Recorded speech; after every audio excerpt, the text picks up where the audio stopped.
نحمده ونصلي على رسوله الكريم أما بعد.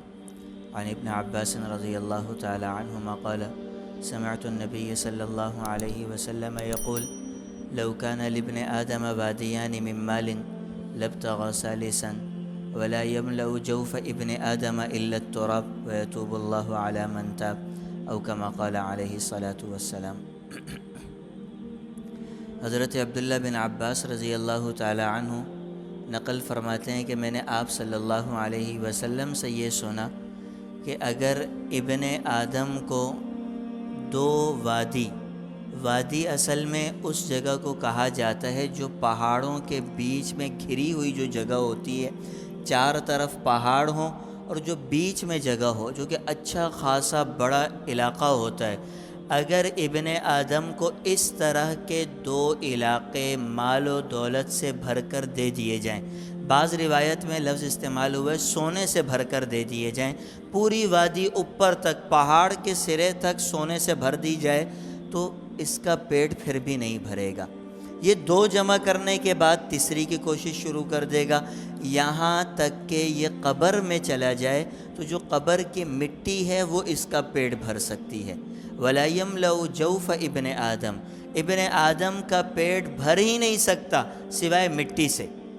جب یہ مٹی میں چلا جائے گا وہاں جا کر اس کے یہ مزید کا نعرہ ختم ہو جائے گا، ورنہ جب تک یہ زندہ ہے اس کی یہ خواہش رہے گی کہ اور مل جائے اور مل جائے.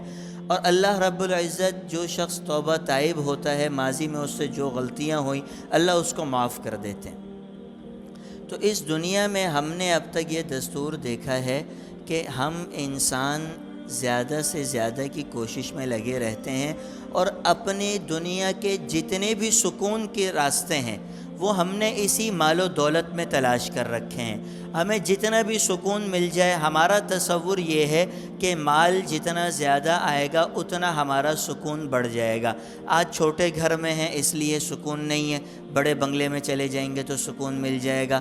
آج بائک پہ سفر ہوتا ہے اس لیے سکون نہیں ہے، گاڑی میں چلے جائیں گے تو سکون مل جائے گا. گاڑی میں جانے کے بعد اس سے اچھی گاڑی میں چلے جائیں گے سکون مل جائے گا.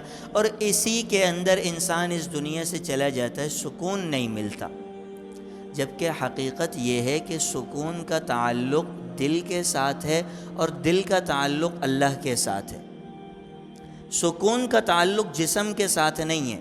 اس کو اس طرح سمجھیں کہ اگر آپ کو کبھی بھوک لگ رہی ہو، شدید بھوک ہے، پیاس لگ رہی ہے، اور کوئی آپ کو بولے کہ یار نرم ملائم گدے پہ لیٹ کر سو جاؤ، آپ کو لگ رہی ہے بھوک، آپ گدے پہ لیٹیں گے بھوک ختم ہو جائے گی؟ کبھی بھی نہیں ہوتی. آپ جتنی دفعہ جا کے بستر پہ لیٹ جائیں نیند اڑ جاتی ہے بھوک کی وجہ سے. یہی حال دل کا ہے کہ دل کو چاہیے اللہ کی یاد. دل کا تعلق آسمان سے ہے، اس کا تعلق زمینی چیزوں سے نہیں ہے. پیٹ کا تعلق زمین سے ہے، اگر اس کو زمینی چیزیں نہیں دیں گے تو آپ کو سکون نہیں مل سکتا. چاہے ملٹی فارم پہ کیوں نہ لیٹ جائیں، اے سی کیوں نہ آن کر لیں، آپ کو نیند نہیں آئے گی، اس لیے کہ پیٹ خالی ہے. جب تک اس کو نہیں بھریں گے نیند نہیں آتی. تو جب تک دل کی جو روح ہے، جو دل کی غذا ہے اللہ رب العزت کا ذکر، وہ حاصل نہیں کریں گے، دل کا سکون کبھی بھی نہیں ملے گا. چاہے کچھ بھی کر لیں، دنیا میں مہنگی سی مہنگی چیز خرید لیں، جب تنہائی میں جائیں گے آپ کو اپنا نفس کھانے کے لیے دوڑے گا. تنہائی میں نہیں بیٹھ سکتے. کبھی آپ نے یہ کوشش کی ہو کہ تنہائی میں اکیلے موبائل رکھ کر تھوڑی دیر کے لیے بیٹھ کے غور و فکر کر کے دیکھیں؟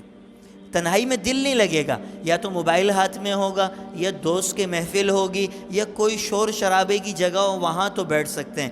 پر تنہائی میں جہاں یہ یاد آئے کہ میں نے کیا کیا ہے کیا نہیں کیا ہے، میں نے اب تک اپنی زندگی میں کیا کھویا اور کیا پایا، جہاں یہ سوچنے کا موقع آئے وہاں آپ بیٹھ نہیں سکتے، آپ اٹھ جائیں گے، موبائل اٹھا کے چلانا شروع کر دیں گے. تو دل کا سکون اللہ کی ذات کے ساتھ جڑا ہوا ہے، دنیا کی چیزوں میں نہیں ہے. اس لیے نہ اس سکون کو دنیا میں تلاش کریں نہ یہ دنیا میں ملے گا. اللہ رب العزت ہمیں سمجھ عطا فرمائے. الحمدللہ.